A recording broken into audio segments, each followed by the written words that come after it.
for a life, and the one who forsakes his religion and separates from the community.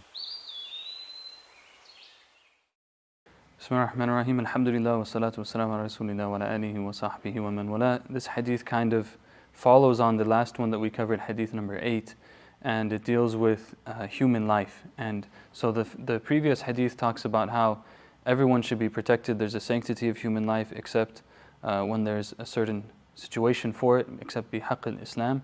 And then, so this hadith kind of gives more detail to that. So the Prophet ﷺ talks about how everyone's life is sacred again, and he's really pushing this concept, not only in this hadith, but in many other hadith as well. For example, the hadith where the Prophet ﷺ says, Al-Muslim man salim al-Muslimuna min lisanihi wa yadi, that the Muslim is the one who the other Muslims and the other people are safe from their hand and from their tongue. That they're not this is inviolable. Some people's dignity is very important. This can happen on a physical level, but it can also happen on an intellectual, kind of just a social level. The things that we say to one another, and this is why many of the scholars of Islam, they added to the 5 major objectives of Islamic law, they added a 6th one, which is the protection of human dignity. That it's not just in a physical sense that you shouldn't be touching someone or hitting someone or something like this, except in very particular situations, which are rare, mostly in self-defense if it's on a personal level, but if it's on a government level, then there's situations that could warrant it. But also in the things that we say to one another. Sometimes we don't realize how offensive we are to one another. Sometimes we don't realize how disrespectful we're being to one another. And these things, it's very easy to forgive someone if they make a mistake. But it's very difficult to forgive someone when you feel like they've betrayed your honor.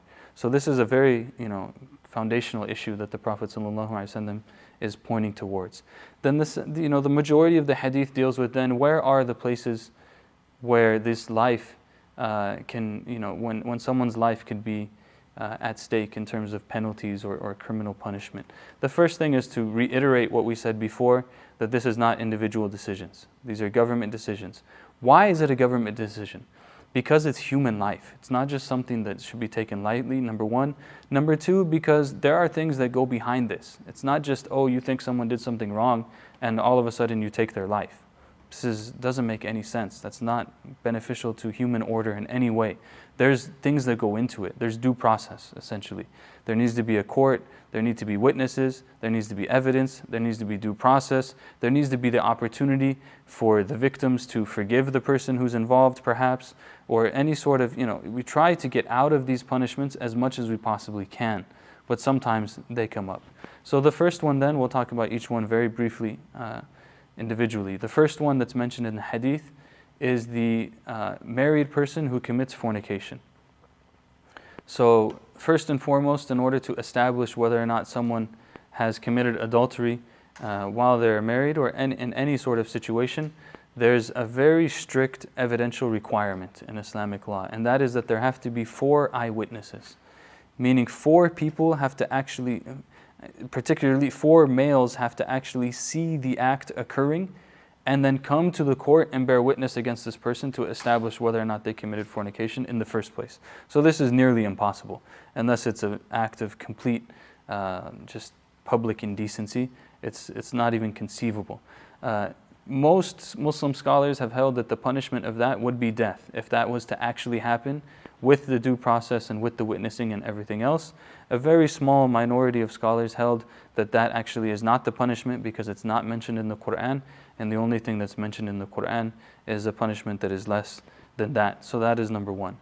Number two is in relation to murder, which is less controversial in the first place, which is to say that if someone murders someone else and it's established through the court, through a judicial process with witnesses and everything else that they actually murdered the person, and the family decides that they want the capital punishment to go through rather than taking a monetary compensation for their loss, then the punishment would be that one can receive capital punishment for murdering someone else, assuming all of those conditions are met, which is less controversial.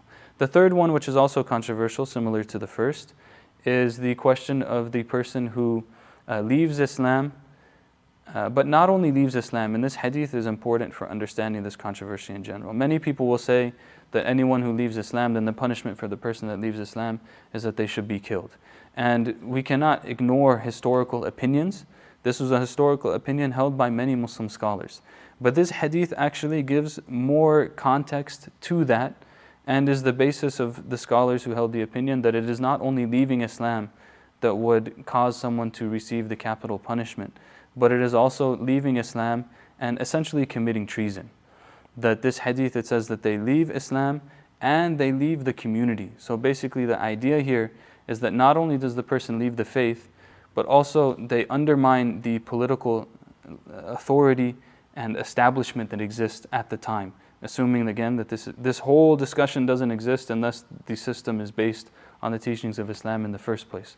So for them to leave Islam and then call to the undermining of the authority of the state would be where this punishment would be eligible according to this hadith. And even then, there's some Muslim scholars that have said that that wouldn't be the case either, and that there's no time when someone would be punished for leaving Islam. And then they would interpret this as saying they're being punished not because they left Islam, they're being punished because they undermined the national order, or they basically committed an act of supreme treason. So this is how we should understand this hadith. There's a lot of detail and a lot of debate here, a lot of controversy in some of them, and it's a good example to show us that we shouldn't always be so quick to interpret. A lot of times there's hadith that are very simple, very clear. They don't have very serious consequences, on a societal level, other than just basically doing good or staying away from things that are bad. But especially things that have deeper consequences, especially things that are going to affect the political and social order, we shouldn't be quick to interpret them. We should look at the body of Muslim scholarship. We should look at the harms and the benefits, understand our tradition, and at the same time understand our current reality, because that is exactly actually the prophetic example. To do both of those together, not to do one with the exclusion of the other. So we ask Allah to give us deep understanding and to help us to follow the sunnah and to do good in this life and the next. وَصَلَّى اللَّهُ وَسَلَّمَ عَلَى سَيِّدِنَا مُحَمَّدٍ وَعَلَى آلِهِ وَصَحْبِهِ وَسَلَّمَ تَسْلِيمًا كَثِيرًا. For a life, and the one who forsakes his religion.